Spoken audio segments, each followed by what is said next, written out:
Doctors वो हैं जो निराशा में भी आशा की लो जगा देते हैं, हर मायूस इंसान को भी हंसते हुए वापस अपने घर भेजते हैं। इसलिए तो इस धरती पर हम इंसान उन्हें भगवान का स्थान देते हैं। नमस्कार, स्वागत है आपका एमपी न्यूज के खास कार्यक्रम हीरोज ऑफ एमपी में। और आज हमारे साथ में ऐसे ही एक रियल लाइफ हीरो हैं doctor Vikas Jain sir. Sir, स्वागत है हमारे शो में। सबसे पहले तो कॉन्ग्रेचुलेशंस कहना चाहूँगे हमारे पूरे मेडिकल टीम को, क्योंकि जो इंडिया है उसने 100 करोड़ वैक्सीनेशन का टारगेट कंप्लीट करा, इतने अच्छे से कोविड केसेस कम हो रहे हैं। सर, कितना प्राउड मोमेंट है अभी आपके लिए? मैम, हमारे लिए और पूरी कंट्री के बहुत ही प्राउड मोमेंट है जी। 100 करोड़ वैक्सीनेशन करवाना कोई आसान बात नहीं है, and thanks to our Modi ji, जिसकी वजह से ये सारा पॉसिबल हो पाया है।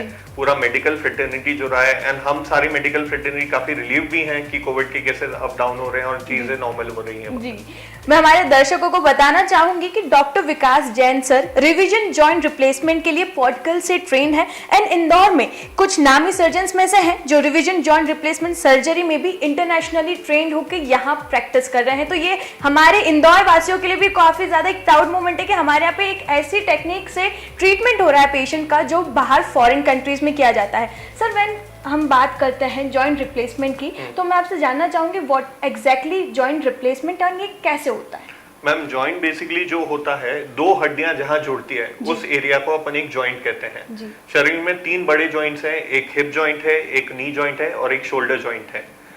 काफी बार कॉमन ये होता है कि हिप जॉइंट और नी जॉइंट में जो हड्डियां हैं वो धीरे धीरे घिसाने लग जाती हैं, एंड उनका जो कुशनिंग रहता है, कार्टिलेज रहता है, वो घिसाने लग जाता है। ये ब्लू एरिया है, ये कार्टिलेज है। जब ये रगड़ने लग जाता है एज के साथ, तो पेशेंट को पेन होने लग जाता है, दर्द होने लग जाता है, एंड फिर उसमें इस तरह से सतह के चेंजेस आ जाते हैं। इसी केसेस में हम लोग बेसिकली जॉइंट रिप्लेसमेंट करते हैं। जॉइंट रिप्लेसमेंट में जो खराब एरिया है हड्डी का, ऊपर वाला और नीचे वाला, उसको चेंज करके अपन नया पार्ट डाल देते हैं, एंड इसी को बेसिकली अपन जॉइंट रिप्लेसमेंट कहते हैं। क्या बात है, मतलब जॉइंट रिप्लेसमेंट से रिलेटेड जो लोगों को एक डर रहता है ना कि एग्जैक्टली ये क्या प्रोसीजर है, वो यहाँ पे हम लोगों ने ये इम्प्लांट्स दिखा के हमारे दर्शकों को क्लियर करा है कि कैसे ये चीज़ हो जाती है। सर, आजकल हिप सर्जरीज जो होती है उसको लेके काफ़ी ज़्यादा लोग डरे हुए रहते हैं, काफ़ी ज़्यादा मिथ्स भी रहते हैं कि हम पहले जैसे हम हमारे काम नहीं कर पाएंगे अगर हमारी हिप सर्जरी हुई, या हमारे पेन में हमें रिलीफ नहीं हो पाएगा, हम चल नहीं पाएंगे, हम यूजुअल लाइफ जो करते हैं काम वो नहीं कर पाएंगे। मैं चाहूँगी कि आप वो मिथ को क्लियर करें हमारे ऑडियंस को। Ma'am, basically hip replacement surgery जो होता है उसमें मैं जो जिस तरह से करता हूँ, it is a different technique. काफी बार जो पुराना हिप रिप्लेसमेंट सर्जरी होता था वो पीछे से चीरा लगता था, वो काफी बड़ा चीरा होता था, 15 से 20 सेंटीमीटर का। अब उसमें ये रहता था कि मसल डैमेज होती थी और पेशेंट की बहुत सारा लिमिट होती थी। आज की टेक्निक जो मैं कर रहा हूँ इंदौर में एंड पूरे मध्य प्रदेश में प्रॉब्लली, वो है आगे से चीरा लगाना, डायरेक्ट एंटीरियर हिप रिप्लेसमेंट। इसमें अपन कोई मसल डैमेज नहीं कर सकते हैं, तो इसमें काफी हद तक पेशेंट्स के लिए एक्टिविटीज पॉसिबल है, और ये पेशेंट्स के लिए बहुत ज्यादा एडवांटेजेस है। अगर ये पेशेंट्स के लिए इतनी ही ज़्यादा एडवांटेजेस हैं, तो सर मैं आपसे रिक्वेस्ट करूंगी कि क्या क्या एडवांटेजेस होते हैं जो ये टेक्निक आप यूज़ कर रहे हैं उसका, ताकि पेशेंट्स को भी क्लियर हो। ठीक है मैम, बेसिकली इसका सबसे बड़ा एडवांटेज ये है क्योंकि अपन इसमें आगे से चीरा लगा रहे हैं, हिप जॉइंट अपन डायरेक्टली एक्सेस करते हैं, इसीलिए अपन इसे डायरेक्ट एंटीरियर कहते हैं। सबसे बड़ा एडवांटेज है इसमें कोई भी मसल डैमेज नहीं होती है, पहली चीज। दूसरी चीज है इसमें जो चीरा लगता है, पुराना ट्रेडिशनल हिप रिप्लेसमेंट अराउंड 7 से 10 इंच का चीरा लगता है, एंटीरियर हिप रिप्लेसमेंट में अराउंड 2 से 3 सेंटीमीटर 2 से 3 इंचेस का चीरा लगता है। एक फिंगर ब्रेड के चीरे से हो सकता है, क्योंकि मसल डैमेज इसमें कम है मैम। पेशेंट अगले दिन से चल फिर सकता है, रिकवरी क्विक है, और सर्जरी का जो सबसे बड़ा डर रहता है कि दर्द होगा, इसमें मिनिमम दर्द है। इसमें हम लोग 24 आवर्स में पेशेंट को घर पे भेज सकते हैं। कुछ और एडवांटेजेस जो अपने रीजन स्पेसिफिक हैं, स्पेशली जो पेरिफेरी से पेशेंट्स आते हैं उनके लिए जरूरी है जमीन पर बैठना, इंडियन टॉयलेट्स यूज करना। ट्रेडिशनल हिप रिप्लेसमेंट में बॉल का डिसलोकेशन निकलने का रिस्क बहुत रहता है। इस टेक्निक से ये एडवांटेज है कि बॉल का निकलने का रिस्क बहुत ही कम हो जाता है, इट इज 1 in 1000। और ट्रेडिशनल हिप रिप्लेसमेंट एक इंसान का होता है अराउंड 50 या 100 में से, तो 1/10 हो जाता है, बहुत ही कम डिसलोकेशन का रिस्क है। तो पेशेंट सारी एक्टिविटी एक नॉर्मल लाइफ की तरह जी सकता है। क्या बात है, मतलब ये उन पेशेंट्स, उन मरीजों के लिए एक हैप्पीनेस वाला मोमेंट होगा, क्योंकि जब सर किसी भी सर्जरी की बात आती है या ऑपरेशन की बात आती है, पेशेंट्स वहीं घबरा जाते हैं कि हम आगे हमारी टू डू वर्क नहीं कर पाएंगे, हम नॉर्मल लाइफ नहीं रह पाएंगे। तो ये वहाँ पे कम हो रहा है, क्योंकि किसी को चीरा लगने का डर रहता है, किसी को बहुत सारे मिथ होते हैं। तो ये उन पेशेंट्स के लिए बहुत हैप्पीनेस वाली बात होगी कि विद इन ऑपरेशन के 2-3 दिन में आप अपनी जो नॉर्मल टू डू वर्क होते हैं वो आप अच्छे से कर पाएंगे। सर, मैं आपसे जानना चाहूँगी, एज आप रिवीजन जॉइंट रिप्लेसमेंट के लिए स्पेशलिस्ट आप जाने जाते हैं इंदौर में, you are the only one जिसे आप प्रैक्टिस कर रहे हैं, तो व्हाट एग्जैक्टली ये रिवीजन जॉइंट रिप्लेसमेंट होता है एंड ये किस पे वर्क होता है? बेसिकली एक जो जॉइंट रिप्लेसमेंट सर्जरी होता है, क्योंकि वो एक आर्टिफिशियल इम्प्लांट है, उसका लाइफ स्पैन होता है अराउंड 25 से 30 साल। कुछ कारणवश पेशेंट को उसके बाद जब चेंजेस आते हैं, सर्जरी जब लॉन्ग टाइम की ड्यूरेशन हो जाता है, तो उसको जब जॉइंट को अपन ने चेंज करना होता है तो उसी अपन को रिविजन हिप रिप्लेसमेंट कहते हैं। एंड इंदौर में अभी इतना ट्रेंड 10-15 साल ही हुए हैं जॉइंट रिप्लेसमेंट्स करते हुए। मैं यूरोप में जब था वहां पर अराउंड 30 से 40 साल पहले से जॉइंट रिप्लेसमेंट्स हो रहे हैं, तो वहां पर ये सर्जरी काफी बड़ी हुई है। एंड ट्रेंड के हिसाब से with in the next 5 to 10 years Indore में भी ये केसेस रिविजन जॉइंट रिप्लेसमेंट्स के बढ़ेंगे। एंड उसके लिए भी we need to be prepared कि पेशेंट को आगे कोई प्रॉब्लम नहीं हो। एंड एक और चीज बताना चाहूंगा पेशेंट्स के लिए, यंगर पेशेंट्स में जो हिप का इशू आता है, हिप रिप्लेसमेंट लाइफ में 3 बार कर सकते हैं, तो उसमें ऐसा कोई दिक्कत नहीं रहता कि अगर एक सर्जरी करें यंग एज में तो बाद में कुछ प्रॉब्लम होगा, वो भी आज की तारीख में मैनेज हो सकता है।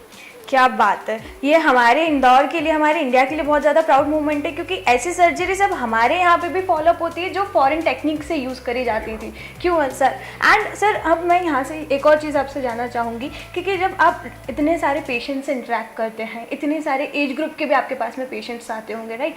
सो सर, ऐसा कोई मेमोरेबल मोमेंट पेशेंट के साथ में जो आपको लाइफ लॉन्ग आपको याद रहे?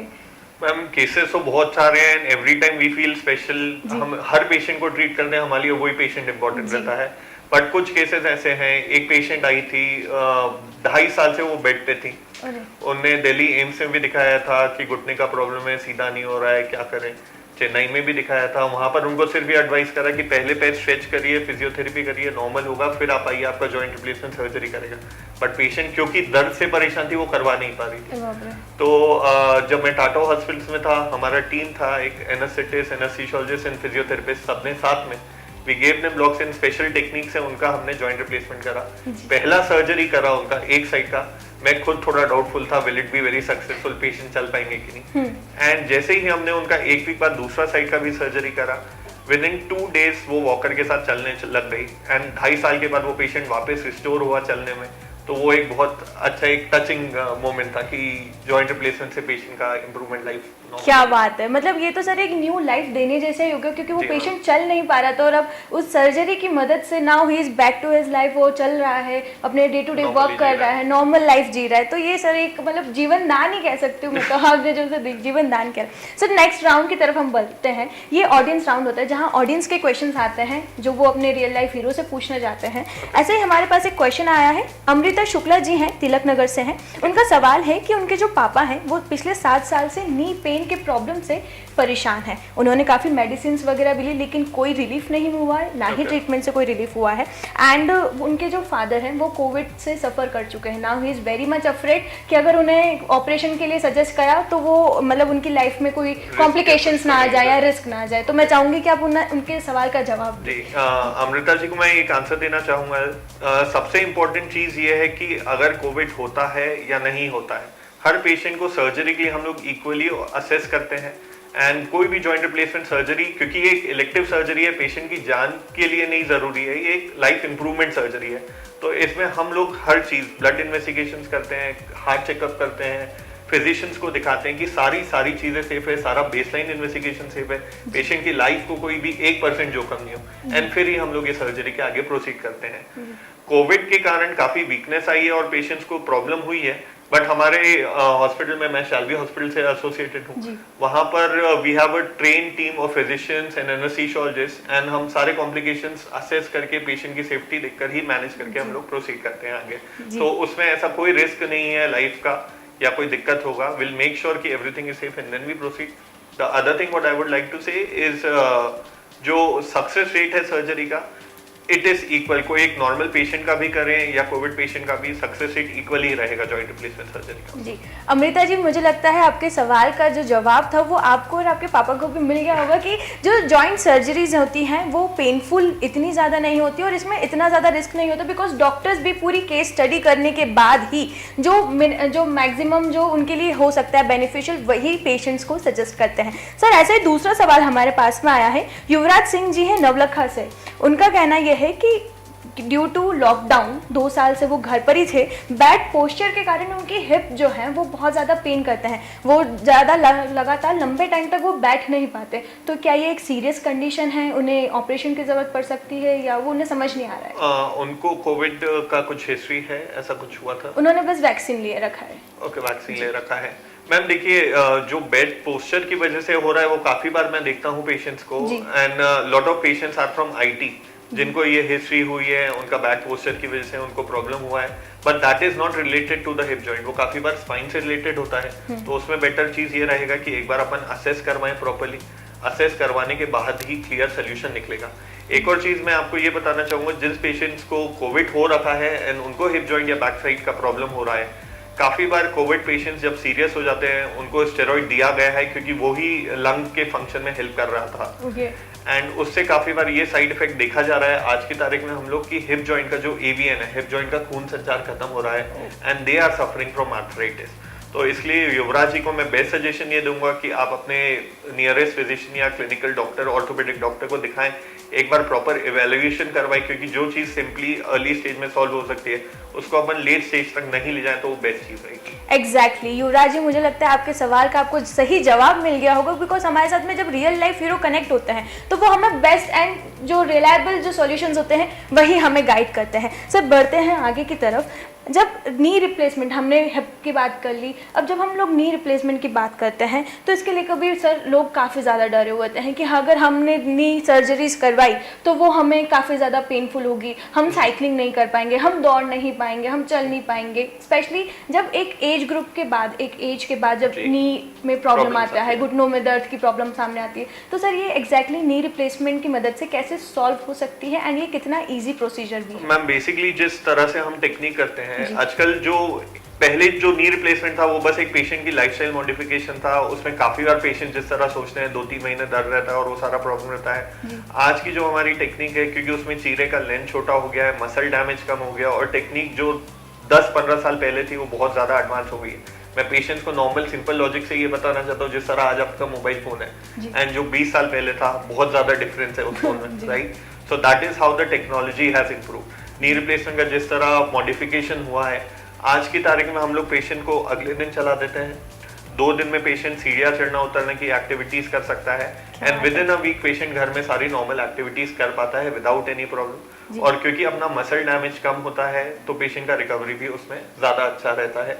तो ये जो मिथ्स है ये सारे पुराने टाइम से रिलेटेड हैं, बट आज वो बहुत मिनिमल हो चुके बिकॉज हमारी टेक्नोलॉजी इतनी एडवांस हो चुकी है, हमारा साइंस इतना आगे बढ़ चुका है, हमारे जो डॉक्टर्स हैं वो इतना ज़्यादा ट्रेन हैं, इतनी ज़्यादा प्रैक्टिस उन्होंने कर रखी है कि now they know the best solutions for their patients also. Sir जब हम लोग सर्जरीज की बात करते हैं तो कुछ लोगों को शिकायत आती है कि सर्जरी के बाद में हम ठंड में उतना हमें वापस से वो पेन महसूस हो रहा है, हमारी तो सर्जरी बहुत सालों पहले हो चुकी थी फिर भी वो जॉइंट पेन हमें हो रहा है, चाहे वो फ्रैक्चर के कारण ही क्यों ना वो। सर ये पेन एग्जैक्टली विंटर या रेनी सीजन में जो लोगों को शिकायतें आती है वो किस कारण से आती है? ये मैंने भी काफी पेशेंट्स को देखा है कि विंटर समय में या रेनी समय में they have more pen and specially जिनका नॉर्मल आर्थराइटिस पहले से ही है उनमें और ज्यादा होता है। बेसिकली इसका लॉजिक ये है कि मसल रिलैक्सेस हो जाती है, मसल रिलैक्स हो जाती है थोड़ा, तो बोन का रबिंग एक दूसरे के अगेंस्ट घर्षण जो होता है वो थोड़ा बढ़ जाता है and that is the reason for pain. ऐसा कोई स्पेसिफिक साइंटिफिक एविडेंस नहीं मिला, but this is one thing which we have seen और ये काफी बार बहुत पेशेंट से बोला है कि ठंड में होता है। जी, तो एशियंस जो हमारे ट्रेडिशंस चलते आ रहे हैं वो अब पुरानी बात हो चुकी है, अभी जो नई टेक्नोलॉजी से सारी चीजें जैसे इवॉल्व हुई हैं उसी तरीके से सर्जरीज जो हैं वो अब लेस पेनफुल हो गई हैं और मोर कन्वीनियंट हो गई है पेशेंट्स के लिए भी। सर नॉर्मली जो एक नी पेन है या हिप पेन है वो किस एज में देखा जाता है? क्या वेट ज्यादा बढ़ना भी नी पेन का कारण हो सकता है? मैम नी पेन और हिप पेन के रीजंस एंटायरली अलग हैं। अपने इंडियन पॉपुलेशन में नी पेन जो नॉर्मली रहता है वो ओल्डर एज में स्टार्ट होता है, और हिप पेन जो रहता है उसका एक स्पेसिफिक कुछ ना कुछ कारण है, जिस तरह मैं स्टेरॉइड्स बता रहा हूँ या कुछ बॉडी का एलर्जिक वो हो, स्किन ट्रीटमेंट लिया हो, या उस कारण से हिप पेन काफी बार होता है। हिप पेन जो देखते हैं अपन काफी बार यंगर पॉपुलेशन में देखते हैं 25 to 30 इयर्स। नी पेन जो होता है it is a normal lifestyle चीज है ना, क्योंकि पहले ह्यूमन लाइफ जो रहता था अराउंड 60 to 70 इयर्स है, आज की डेट में अराउंड 80 to 90 इयर्स नॉर्मल हो गया है। 45 इयर्स इज द एज जब नी पेन स्टार्ट होता है। पेशेंट को नॉर्मली अंदर की साइड में जॉइंट पेन स्टार्ट होता है, फिर वो धीरे धीरे करके बढ़ने लग जाता है। अगर जब स्टार्ट हो पेशेंट उस समय लाइफस्टाइल मॉडिफाई कर ले तो हो सकता है कि उसको नी रिप्लेसमेंट के दौर तक या एडवांस आर्थराइटिस में नहीं जाना पड़े। और अर्ली स्टेज आर्थराइटिस में सबसे जरूरी होता है एक तो एक्सरसाइजिंग, दूसरा किसी भी फॉर्म का लाइक ईदर साइकिलिंग और स्विमिंग और नॉर्मल एक्सरसाइजेस इज गुड। दूसरा पेशेंट अगर जमीन पर बैठना थोड़े समय के लिए बंद कर दे, अवॉइड कर दे। और तीसरा वेट लॉस जो आप पूछ रही हैं, अगर अपन 5 kg वेट लॉस भी करते हैं तो जॉइंट पे अराउंड 20% लोडिंग कम हो जाता है। क्या बात है। एंड वो पेशेंट के लिए बहुत ज्यादा हेल्पफुल होता है एंड उसी से काफी बार पेशेंट स्लीप हो जाते हैं। क्या बात है सर। इसी के साथ ही मैं चाहूंगी कि आप हमारे दर्शकों को कोई मैसेज दें। मैं यही कहना चाहूंगा पेशेंट्स को, जिस तरह जॉइंट रिप्लेसमेंट्स एंड आर्थ्रोस्कोपी जिस फील्ड से मैं रिलेटेड हूँ आर्थराइटिस से, कि आज की तारीख में जो टेक्निक्स हो गई हैं, जो मॉडिफिकेशंस हुए हैं बहुत अलग हैं। हम लोग अब मूव कर रहे हैं सर्जरी नॉर्मली करने से कि पेशेंट के लिए डेली इम्प्रूवमेंट कैसा हो सके और पेशेंट एक दिन में रिकवर करके घर कैसे जा सके। तो बहुत सारे मॉडिफिकेशंस हैं। जिस किसी को भी प्रॉब्लम है वो किसी भी अपने ऑर्थोपेडिक सर्जन या जॉइंट रिप्लेसमेंट सर्जन को कांटेक्ट कर सकता है and they can take a further advice. And patient का भी मैम आजकल नॉलेज तो इतना ज्यादा इंटरनेट जनरेशन जो है दे ऑलरेडी नो एवरीथिंग। मैं हमारे दर्शकों से भी रिक्वेस्ट करना चाहूँगी कि अगर आपको जॉइंट से रिलेटेड कोई भी प्रॉब्लम हो तो अपने जो सर्जन्स हैं, अपने जो डॉक्टर हैं, उन्हें कंसल्ट ज़रूर करें ताकि इस एज तक ना पहुँचे, स्टेज तक ना जाए कि उन्हें किसी सर्जरी या कोई सीवियर ऑपरेशन की ज़रूरत पड़े। इसी के साथ ही हमारा सर स्वच्छता में नंबर 5 मतलब 5वीं बार नंबर 1 आया है इंदौर, तो हम सभी आपसे रिक्वेस्ट करते हैं कि इंदौर स्वास्थ्य में भी नंबर 1 आए। इसी के साथ ही हम लेते हैं आपसे अलविदा। आज के हमारे रियल लाइफ हीरो से मिलके हमें काफ़ी ज़्यादा प्राउड मोमेंट फील हो रहा है, बिकॉज इंदौर की सब नंबर 1 सर्जन हैं जो एक ऐसी टेक्निक से पेशेंट का ट्रीटमेंट करते हैं जो फॉरेन कंट्रीज में यूज़ होता है। तो ये अपने आप में ही गौरव की बात है। Sir thank you so much हमारे साथ बने रहने के लिए, और आप भी बने रहिए MP न्यूज़ के साथ। नमस्कार।